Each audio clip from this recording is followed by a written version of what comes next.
So one characteristic of codependent people is they tend to be rescuers, and that means they want to help solve other people's problems, or at the very least, they end up enabling people. Um, they don't allow people to hit rock bottom. And I mean, even when I was little, I wanted to be a rescuer. I wanted to rescue people. I wanted to help people. I wanted to solve problems. Um, it just didn't really ever occur to me that most people are very addicted to their problems and love their problems and really don't want to solve their problems, or they don't even see their problem as a problem. Um, so, like for example, I mean, when I was younger, I was really into Superman. I was like, he solves all these problems. He helps people. People are so grateful to him. They're just, they're so happy when they see him. Um, they know he's important. They feel good when he interacts with them. I wanted to have those characteristics, and I mean, it's just,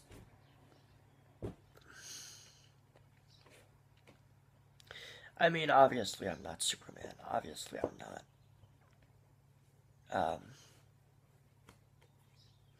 if I was arrogant, if I was a narcissist, I would say, well, intellectually I'm a Superman. No, I'm not. I mean, my IQ is not that high. It's only 110, so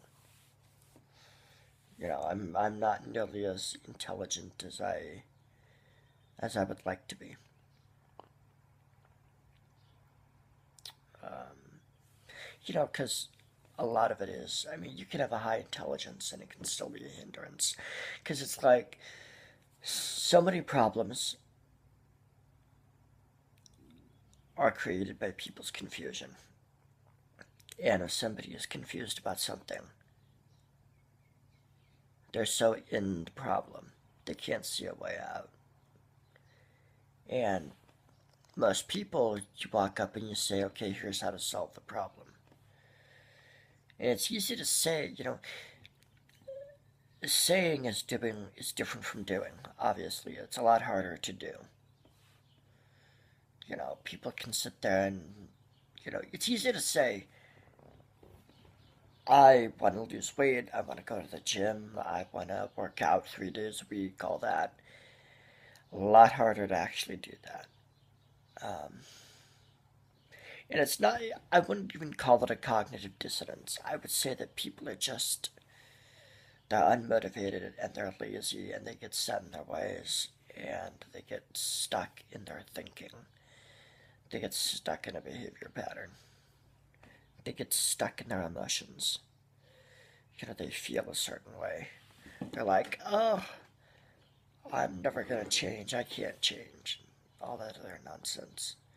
Or they've had the problem so long that they feel like they can't change it, or it's a recurring problem. So no matter how many times they fix it, they can't get it taken care of. You know, in comedy, what makes a comedy is somebody trying to solve a problem, even if they don't have the right tools and don't have, the ability, right?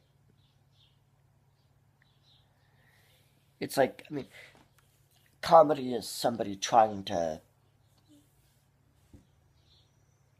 you know, dig a hole with, I don't know, a rake instead of a shovel.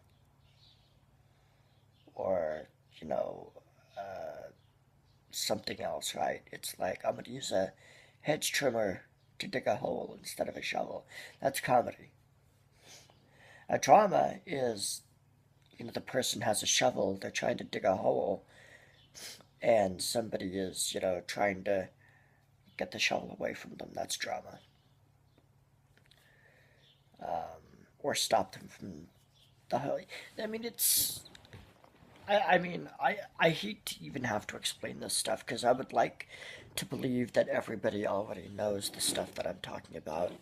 And despite some people's contentions that everybody already knows everything, and I alone am the ignorant idiot on the face of the planet, um, that's sadly not the case. Sadly, because if if level 110 intelligence was like considered mentally retarded and everybody else was like, you know, level 200, I don't think I'd have anything. I don't think I'd have a problem with that. I mean, genuinely.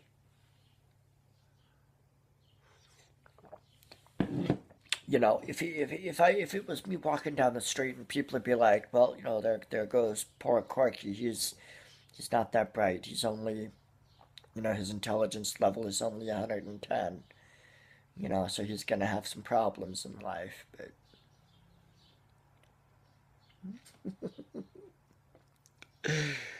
oh my god, it's fucking ridiculous. Uh,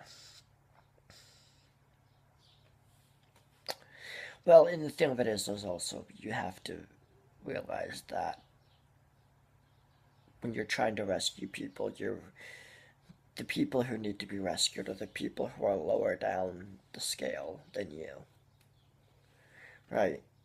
I mean, Superman is a hero because he rescues people who they're not going to survive that car wreck. They're not going to survive falling from 50 feet. Um, they're not gonna survive that big chunk of concrete coming at them. They're not gonna, I mean, you get it? It's like he's more powerful than they are. So they need to be rescued. He's not their equal, and they're not his equal, you know. And I have to ask myself, can you be friends with people? Can you truly be friends with people who are not your equals? And this is something that I read in 48 Laws of Power, I think it was, or like there's a couple of different. He's got the one on mastery. I think it's like the author's Robert Greene. He's got one on mastery. I think I've got all his books except the one on seduction. Um, and then there's one called The 50th Power where the rapper 50 Cent actually wrote in unison with Robert Greene, which is actually a really. I mean, if I was running a rehab place, I would have copies of that book by 50 Cent given to every person in there, and there would be homework assignments. You'd be read chapter one, write me a page of what you thought about it. How does it relate to your life? There'd be discussion groups on it. There'd be, then again, that's me being a rescuer. That's me saying, okay, I can rescue these people. I can help them. I can give them this secret to change their life. But I mean, people, you gotta get to the point where you realize you have to rescue yourself. And the thing of it is that it's a very Christian idea of waiting for a savior, waiting for a rescuer, waiting for a Messiah. It's a very Christian idea. It's a very Jewish idea. It's a very Muslim idea. It's always you're always waiting for a savior. And if the savior is not coming, you're gonna throw a temper tantrum like the Muslims do. You know, it's like It's like I compare the Abrahamic traditions to three children. The Jew, he's the oldest one, and he's patiently doing whatever he's doing because he knows that dad is coming home eventually. The Christian is the middle child, and they're looking out the window because they're still not sure. They're looking out the window. They're constantly looking out the window. Is he here yet? Is he here yet? Is he here yet? You know, they're on their phone texting daddy. Oh, daddy, I love you. I want you. Are you coming home yet? Are you coming home yet? Are you coming home yet? The Muslim is, the 2-year old who wants his daddy, and he's on the floor screaming, crying, throwing things, just in a pitiful, pathetic rage. It's fucking ridiculous.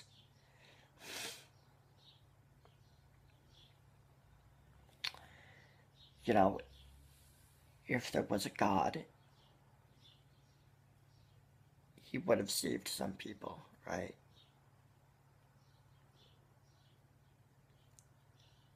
I mean, if you lived in a world where Superman existed, or Batman, or Wonder Woman, or whoever, right? You'd be able to read the newspapers, or you'd be able to watch videos, and you'd be going, okay, well, Superman didn't save that person, but he was able to save those other people. And not even Superman can save everyone.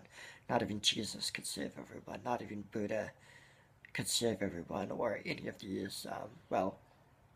Buddha, the way Buddha saves is he encourages you to seek your own enlightenment, which is a little closer to reality, if you ask me, in my opinion.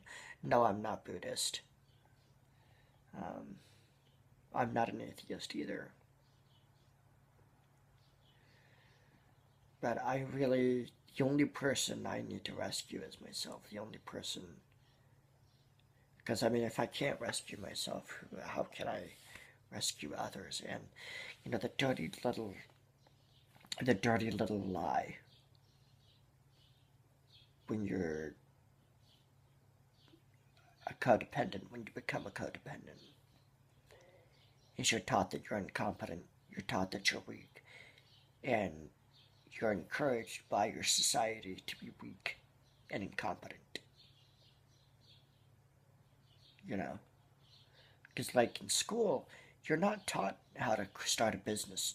You're not taught about finances. You're not taught, anything. I mean, if I was in charge of the educational system, high school would be nothing but we're going to prepare you for the real world.